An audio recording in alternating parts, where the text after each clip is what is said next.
Right now, we're going to show you a subcuticular suture. The benefit of a subcuticular suture is that we can close the wound without having any sutures appear on the skin. With the incisions already made, notice the crosshatches. These crosshatches will help you space the subcuticular sutures as they are placed. Let's break this down into two steps. We're going to practice putting the sutures across the top of the wound, and then independently practice putting the sutures on the bottom side of the wound. The goal is to put the sutures in the skin with itself so that it will bring the wound together by pulling below the skin surface as much as possible. We start off the same as before. Use a 19mm needle on a 4/0 nylon suture. Load it like before, perpendicular to the end of the needle driver. You're going to start on the top end of the wound. What you're going to do is enter on one crosshatch, exit on another crosshatch, and try to stay within the width of the skin. Do that by lifting up and away from yourself. Enter at the crosshatch, staying within the width of the skin and coming out on the next crosshatch. Hold onto the skin and rotate the needle on through the bite.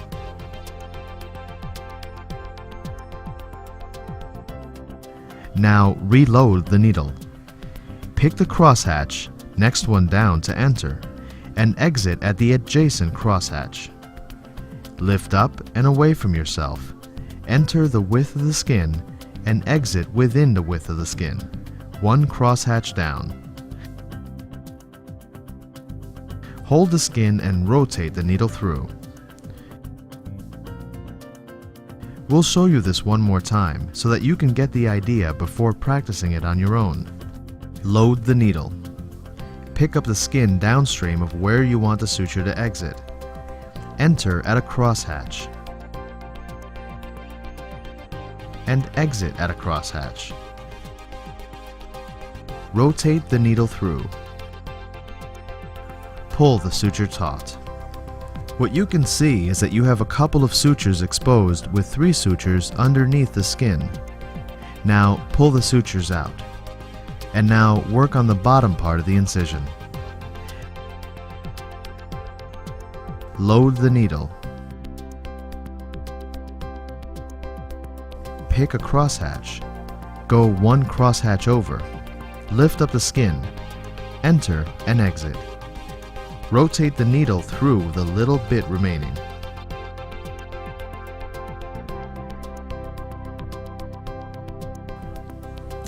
Lift up here. Enter and exit in the width of the skin, trying to maintain the depth.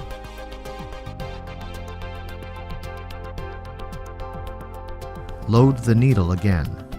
Move over one more crosshatch. Enter and exit at the crosshatches. When you're done, you will see that all the sutures are places within the width of the skin.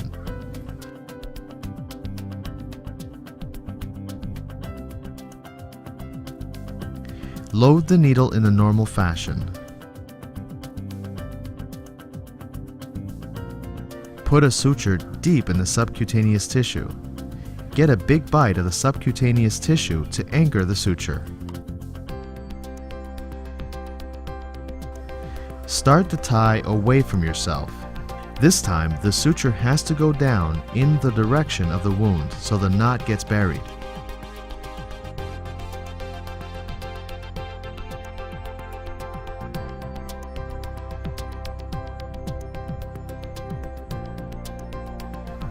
Once the knot is tied, cut off the tag with your scissors.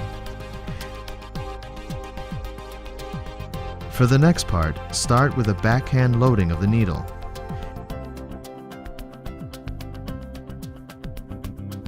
Start deep in the tissue and come out in the apex of the wound.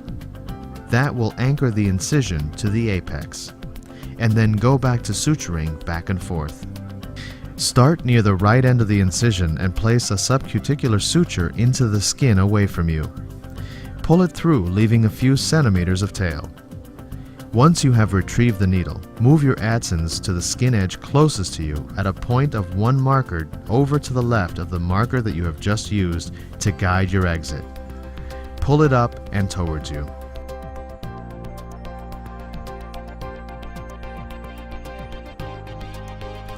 Re-enter the skin edge closest to you at the same marker that you exited above, and this time, exit 1 marker over to the left.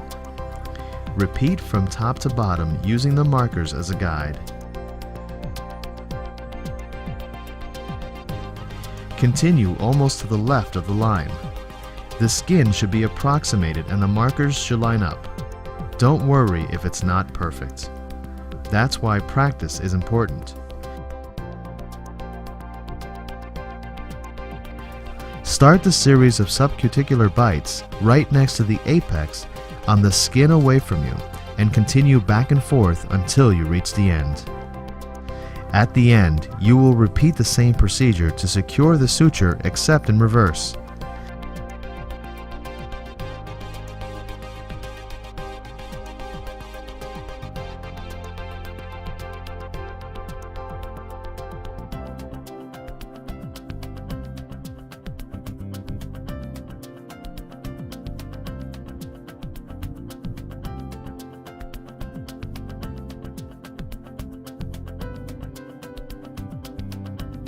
Pull the suture through the skin as we complete the last exercise. Securing the ends involves tying a knot that will be buried in the subcutaneous tissues.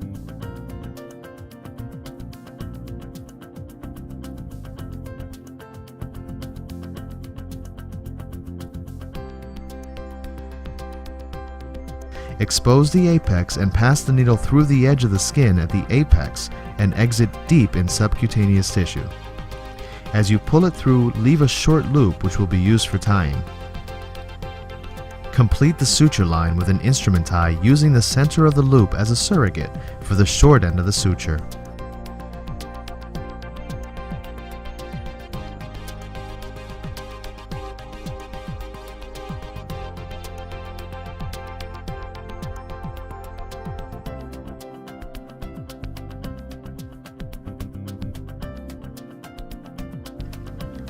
Once the knot is completed, cut off the short end.